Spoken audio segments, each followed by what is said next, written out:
adventure to the bustling city of Glasgow. Here you have everything you need right at your doorstep. The buzz of high street shopping, the enticing nightlife, as well as the many parks in and around Glasgow, just a few miles from the town centre. Today I'm in Carntine, a town built during the interwar years to deal with the overcrowded population of the inner streets of Glasgow. This district is located in the east end of the city and is currently thriving as a regeneration project takes place in preparation for the Commonwealth Games in 2014. A popular location close to local amenities with extensive shopping which can be found at the Forge Retail Park. There is also schooling at both primary and secondary levels within the local area, along with excellent bus and rail links to Glasgow city centre and Edinburgh. The number of properties in Carntine have risen by 9% in the last 12 months, with the average selling price at £97,000. People are showing a real interest in this area and its property market. However, this two-bedroom semi-detached property, priced at £92,000, is proving difficult to shift. We initially moved into the area about 3 years ago, mainly because I was offered a job with a local primary school, but also in addition we picked this area because of the community spirit we felt in this area. Karen and Lewis Brown's property has been sitting on the market for 8 months now, with as little as 4 viewings.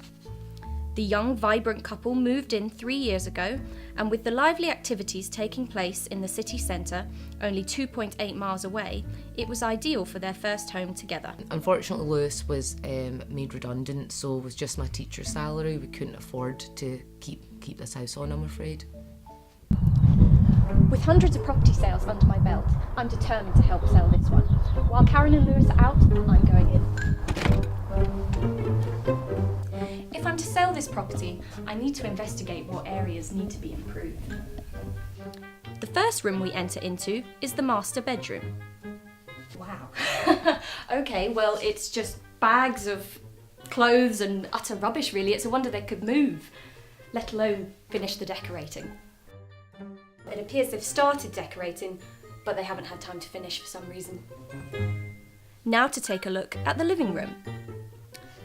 Again, there are signs of some decorating. That pattern is more of a retro chic than it is chic. Okay, well this is good, this is promising. It's a nice large space. I would maybe move this couch here, it's sort of interrupting the space of the room, but it's good, it looks good. It's busy, it's quite a busy room. Buyers like a blank canvas where they can imagine their own wallpaper, their own furnishings around, and it's maybe just a little too cluttered at the minute, but still, nice, bright room.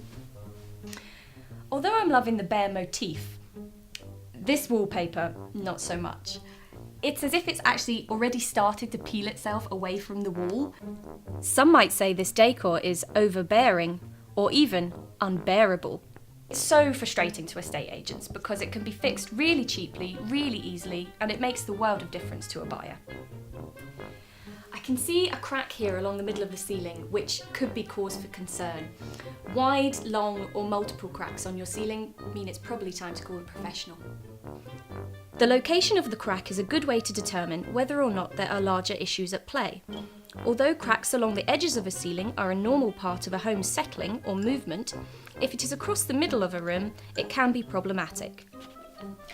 Okay, well this room's actually not that bad. It's nice and bright, airy. Tiles are a little dated maybe, but that could be fixed. This, however, concerns me a little bit. It's supposed to be a wet room, not a damp room.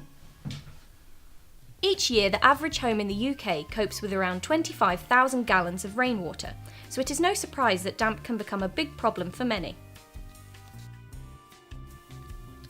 This property brings a challenge to my career as a secret agent, but I'm not ready to lie down with the dogs just yet. I intend to track down as many buyers as possible and secure an offer. I just hope Lewis and Karen can make the much needed changes by my open day in 2 weeks' time. There is only one way to find out, by revealing myself.